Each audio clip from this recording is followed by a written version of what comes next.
नमस्कार, जय श्री राम।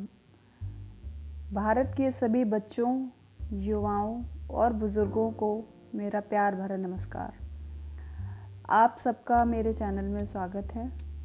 आज से हम शुरू कर रहे हैं अपने चैनल का एक अनोखा सफ़र, जिसमें हम आपको भारत की अनोखी दास्तान, देवी देवताओं की रोचक कहानियाँ, हमारे धर्म की गहराइयाँ और भारत की समृद्ध विरासत से रूबरू कराएंगे।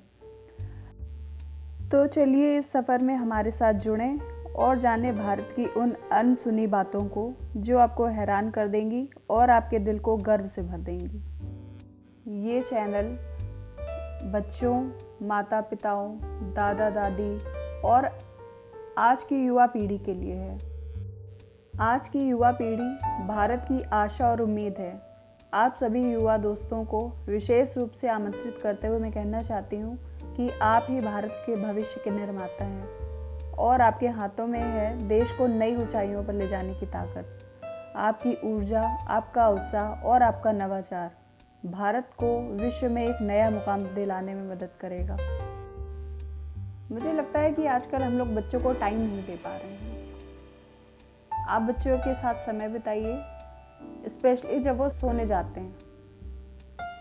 आप उनको कहानियाँ सुनाइए, अपने देश के बारे में बताइए, अपने धर्म के बारे में बताइए, उनको अच्छा बुरा समझाइए, क्योंकि वो टाइम जो होता है बच्चों के माइंड में थॉट प्रोसेस होता है। तो जो आप समझाएंगे वो उसको एक्सेप्ट करेंगे और उसके बारे में सोचेंगे और उम्मीद है कि आगे चल के वो एक अच्छे इंसान बनेंगे। जैसा कि आपको आपके पेरेंट्स ने या मुझे मेरे पेरेंट्स ने ये सिखाया कि बड़ों का सम्मान, छोटों को प्यार। बस ये 2 लाइनों से जीवन सुधर सकता है सबका। आप भी इसका प्रैक्टिकल कीजिए, बच्चे भी देखेंगे और सीखेंगे। तो चलिए आज हम लोग अपने एक नए एपिसोड की शुरुआत करते हैं एक कहानी से। कहानी है एक भले आदमी की। एक धनी पुरुष ने मंदिर बनवाया। मंदिर में भगवान की पूजा करने के लिए एक पुजारी रखा। मंदिर के खर्च के लिए बहुत सी भूमि, खेत, बगीचे मंदिर के नाम लगाए। उन्होंने ऐसा प्रबंध किया था कि जो मंदिर में भूखे, दीन, दुखी या संत साधु आए, वो वहाँ 2-4 दिन ठहर सकें और उनको भोजन के लिए भगवान का प्रसाद मंदिर से ही मिल जाया करे। इससे मनुष्य की आवश्यकता हुई जो मंदिर की संपत्ति का प्रबंध करे और मंदिर के सब कामों को ठीक ठाक चलाता रहे। बहुत से लोग उस धनी पुरुष के पास गए। वे लोग जानते थे कि यदि मंदिर की व्यवस्था का काम मिल जाए तो अच्छा वेतन मिल जाएगा, लेकिन उस धनी पुरुष ने सबको लौटा दिया। वह सबसे कहता था, मुझे एक भला आदमी चाहिए, मैं उसको अपने आप छांट लूंगा। बहुत से लोग मन ही मन उस धनी पुरुष को गालियां भी देते थे। बहुत लोग उसे मूर्ख या पागल बताते थे, लेकिन वह धनी पुरुष किसी की बात पर ध्यान नहीं देता था।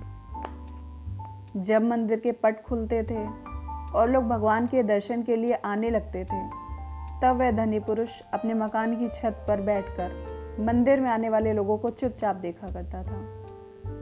एक दिन एक मनुष्य मंदिर में दर्शन करने के लिए आया। उसके कपड़े मैले और फटे हुए थे। वह बहुत पढ़ा लिखा भी नहीं जान पड़ता था।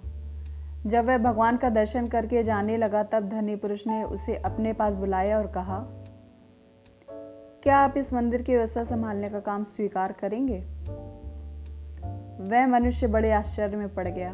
उसने कहा, मैं तो बहुत पढ़ा लिखा नहीं हूँ, मैं इतने बड़े मंदिर का प्रबंध कैसे कर सकूंगा? धनी पुरुष ने कहा, मुझे बहुत विद्वान नहीं चाहिए, मैं तो एक भले आदमी को मंदिर का प्रबंधक बनाना चाहता हूँ। फिर उस मनुष्य ने कहा, आपने इतने मनुष्यों में मुझे ही क्यों भला आदमी माना? धनी पुरुष बोला, मैं जानता हूँ कि आप भले आदमी हैं। मंदिर के रास्ते में एक ईंट का टुकड़ा गड़ा रह गया था और उसका एक कोना ऊपर निकला था। मैं इधर बहुत दिनों से देखता था कि उस ईंट के टुकड़े की नोक से लोगों को ठोकर लगती थी। लोग गिरते थे, लुढ़कते थे और उठकर चल देते थे। आपको उस टुकड़े से ठोकर नहीं लगी, किंतु आपने उसे देखकर ही उखाड़ देने का यत्न किया। मैं देख रहा था कि आप मेरे मजदूर से फावड़ा मांग कर ले गए और उस टुकड़े को खोदकर आपने वहां की भूमि भी बराबर कर दी।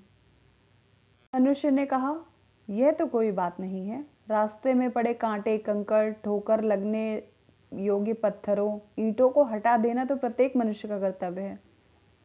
धनी पुरुष ने कहा, अपने कर्तव्य को जानने और पालन करने वाले लोग ही भले आदमी होते हैं। वह मनुष्य मंदिर का प्रबंधक बन गया। उसने मंदिर का बहुत सुंदर प्रबंध किया। जय जय श्री राधे। उम्मीद है आपको ये कहानी अच्छी लगी होगी और आप इसे बच्चों तक भी पहुंचाएंगे, भी समझ सके कि अच्छाई क्या होती है, अच्छा इंसान कैसे बना जा सकता है। छोटी छोटी चीज़ें हमारे जीवन में बहुत मैटर करती हैं। आज इस एपिसोड में सिर्फ इतना ही। मिलते हैं दूसरे एपिसोड में एक नई कहानी के साथ। जय श्री राम। नमस्कार।